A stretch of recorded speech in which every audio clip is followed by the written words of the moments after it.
Hi, this is Margaret Maloney, and welcome to the Death Dhamma podcast. Together, we will consider life, death, and impermanence. Because in between birth and death, we lose things. Not just our glasses and our keys. We lose identities, relationships, ideas, and more. But what we can gain right now is facing this together, and we will gain freedom, peace, and progress on our path. Hello, everyone. I guess we could call this a bonus episode. There was a discussion that Mahesi Caplan and I had about the human realm and about the 7 stages of initiation. And while they might not exactly fit in with our theme for the season of impermanence, I really thought that I wanted to share it with all of you. And so this is a bonus episode, and I hope that you find it as helpful as I did. Thanks for being here. And I suppose there are individuals who can experience the luminosity without having had intensely difficult things in their lives. I do believe that those people exist, but I think that for most of us, we need that grit to come into our oyster shell to develop that pearl. In terms of different layers of consciousness that exist, the human realm is considered to be, possibly you already know this, considered to be quite special in Buddhism in that we have access to all other realms from this realm. Yes. So we do see heavenly realms in the human realm, and we do see Devas. They're your Miami beach bods lying on yachts with oiled up skin and glittering white teeth and that's a great comparison. And Rolex watches, and you look at them, you think, God, why? Their lives look so amazing. Right, that's the life. And they are fundamentally Devas. That's a great analogy. The problem with that community of beings is they're not very wise. True. In the sense that they're not seeing the bigger picture. They're not recognizing the impending death, basically, that they're facing. And they're repelled by old age and sickness and death. It absolutely freaks them out. Yes. So, and so we do see that realm, and we do see even higher realms, kind of oil, kings of oil countries with, 600-room palaces and things. And, Sure. So it all exists, but the human condition, is a balance of pain and pleasure. And that is the great opportunity, is to be able to find this, sense of freedom that I've kind of alluded to in the midst of this kaleidoscopic process of pain and pleasure impacting us. But we are very pain averse as a culture. I've in some of these spiritual forums or Kundalini forums, the slightest kind of itchy nose or pain, everyone starts freaking out. Yes. Oh, I have to go take an aspirin. Yeah. I have to go take a decongestant. It's like, okay, just give it a minute. Yeah, in a sense, there is a toughness to this, and there's certainly a toughness to the Buddhist approach to spirituality, which is to do with turning to face what's occurring. Yes. And open to it. And if you're not comfortable with it, it's because of it's because of it's not that there's an issue with what's occurring, it's your interpretation of what's occurring. Constantly got this opportunity to grow in your capacity to interpret with right view, right understanding what's occurring, as opposed to wrong view and misunderstanding, which then is what all the reactivity that we see in the world is about. It's not that I should never have had to deal with anything difficult. It's not that I should never have to be sick. It's not that I should never have to get old. And it's not that I should never have to die. That is the natural order of things. It's that I need to learn to embrace that and become comfortable and part of the process. And I am at what you're saying about the luminosity. As I can step into the luminosity, I don't see that as something that shouldn't be happening. It just is. I guess I'm going to just cap it at that. We're not actually wanting to become the luminosity, but the luminosity becomes a tool that enables us to deepen our understanding of our situation. We're in the circumstance of being in a flesh body on a planet in a mysterious universe. So that luminosity is a tool that, as I say, you can start to, experience both internal, you can contemplate it both internally and externally. And once you get to that stage of seeing it both internally and externally, you are, in a sense, a universal sort of being in many ways, that's accommodating your individuality. Ajahn Chah used to speak about, it's not that your mind is inside of your body, which is the impression most of us are under most of the time. Sure. Thinking our mind's inside of our body, we're staring out at this universe. You reach a point where that turns inside out and you discover that your body is inside of your mind. So your body is arising as an object inside of your mind in the same way as a thought arises as an object inside of your mind. And at that point, our relationship to death and dying is our personal death and dying process is very, very different, because we're already, in a sense, the body's already, in a sense, become transparent. I mean, you see it even in movies. It's kind of we kind of know it. You see it when, The Matrix is an interesting movie because I don't think it was fully conscious everything that occurred in that movie. But first of all, what was interesting in that movie is when Neo got shot in the heart, bang, bang, bang, bang, he got shot in the heart. And it was that the impact of that gave rise to the kiss. That was, the sort of the image of love and everything that gave him the power to then break the solidity of Mr. Smith. And if you remember, this sort of light exploded from inside of him and dissolved his body, and he kind of blew up into this kind of sort of field of undifferentiated light. Right. And all of this is just sort of already in our minds already. We have it in our imagery, in our movies, but we don't understand that actually we really do have access to this possibility to actually undergo these transformations ourselves in our lives for real, and we're not being initiated into it. We're not being taught about it. We're not being given instruction that facilitates it. It's and why do you think that is? So as you were talking about, as you were describing in the movie, and I was thinking, so somehow people who are writing stories and movies have grasped onto some of the idea, but it's presented to us in a movie. And when I see it in Neo, I don't see it as something as a possibility for me, because he's this amazing special character, right? Yeah. So why is this?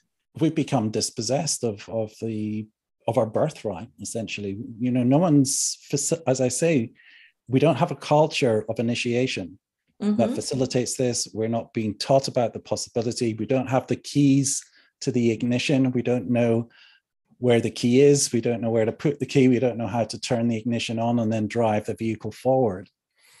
So that's kind of what is of interest to me, is how to get that rubber to meet the road. In a sense, it's there in the Buddhist tradition. Not everyone's going to become a monastic, but with this pointing out instruction, you can accelerate the process, I believe. It all has to do with intensification. So even as a lay person, I have access to this ability. Absolutely, yeah. Okay. I believe that. I do believe that. I have great respect for the monastic tradition, and I can see the value. And it's what you described earlier. It's because you're all together within this discipline, and you're not overeating, you're not drinking, you're not, you're not in, so you aren't engaging in the distractions. And I think that's amazing. That helps. And I think it's harder for me as a person, as a lay person, but I think it's still within reach, I guess. Yeah, there's that. Also, we don't have, in a sense, our culture is an expression of this disease. We don't have community. We don't have communion, real communion with each other even. So how, that's an expression of our inability to be relational sort of spiritually. And to me, spirituality is completely 100% relational. It has to do with being in relationship to all things, and then the awakening of and discovery of an unexpected experience of intimacy with all things that is, yet to be accessed, but it's there. We're all sitting on that gold. It's all occurring already. we're not being stewarded into it in a very effective way in the main. Of course, there's good teachers out there who are doing it, if you're lucky enough to find one. But there's also, buyer beware. I mean, I have no interest in trying to exercise any kind of governance, particularly over what's happening, because it's all got its place. You know what I'm saying? What does concern me, I suppose, is when, particularly with my own tradition, is when, particularly in the sort of mindfulness scene, which has really become an industry, where people, in a sense, are putting themselves forward as representative of the Buddhist tradition in its totality, and I don't believe they're really representing it. And as you're saying that, and I'm thinking, well, and you said, everything has its place, and it's true, because in theory, we're all here at different levels. And if you add, the idea of rebirth into the mix, we're all here, and possibly some returning, some not, but, possibly returning, and with the opportunity to deepen each time. As I say that, I'm thinking, does it have to be that way? Does it have to be that way? Well, again, as Ajahn Chah used to say, if it shouldn't be this way, it wouldn't be this way. Ah, beautiful. So, okay. It is the way it is. There's definitely, obviously, a lot of people are sensing that there is some sort of kind of an awakening happening. And it's becoming a bit of an industry. I mean, when I ordained 35 years ago, becoming a Buddhist monk was like unheard of. Nobody knew what it was, or certainly didn't know why you would even do it. Why would you be such a thing? Is it a cult? I'm sure people asked you, are you joining a cult? Yeah. Is it a cult? Buddhism teaches life is suffering. Why you want to get involved with that? But now it's much more mainstream. It is. But because of that, also, it's much more kind of Coca-Cola. I mean, it's not all nutritious. Just because something's popular doesn't mean it's nutritious, like Coca-Cola. Perfect comparison. Yep. But, sometimes you got to drink Coca-Cola for a while and get sick to discover that actually you should try something a bit healthier. And it's all part of the process of discovery. And so all these pieces, I appreciate you interjecting that. If it wasn't meant to be this way, it wouldn't be this way. Right. That's a good point. So all of these things have a place. And if in this life I drink Coca-Cola, maybe should I come back to this life, I mean, because I could go other directions, is why I'm saying it that way, right? So eventually I come back to the human realm. Maybe the next time I don't drink the Coca-Cola, or I don't drink as much Coca-Cola, right? Or when I say everything has its place, I'm not trying to flatland everything either, because there is a hierarchy. Yes. Some things have more depth than other things. Truthfully, not all things are equal, and some, and I will critique some of those things that have their place, and that part of the place is the process of critique, because someone may hear that critique and that could be helpful, because there is this move to sort of say, well, everything's okay, so then everything's equal, we're all equal. We're all equal in potential. Yeah, we're all equal in potential, but we're not all equal in realization. That's the perfect way to say it. Yeah. We have the potential. We are all in different stages of our journey. Yeah. Some people will have a quicker journey. Some people will find the map and, figure it out more quickly. And some of us know. A big part of the problem is, there are these different stages of initiation. I don't know if you're aware of these 7 stages of initiation. I can quickly run through them, because this is a map that's really let's do that. Yeah, that would be nice. So first stage of initiation is sensing that my life could be more than this. I mean, everybody feels that, in a sense. That's what drives them to do what they do. In more instances than not, they feel that they could amount. This moment is not sufficient. Something more needs to, or could be added, needs to be added. And so there's the setting out of a journey to find out, how to add this extra thing that's going to give rise to a sense of completion. And then so you set out on this journey, and then you discover a community or a person or a teaching or a tradition of some sort that in some ways embodies this thing you're looking for. And so this is kind of second stage initiation. It's a kind of an awakening. Yeah. wow, there is this other possibility. And I could see it outside of me, and I want some of this for myself. And then third stage initiation is when you start to experience some of this for yourself directly. Okay. And this stage is commonly called the stage of unconscious incompetence. Oh.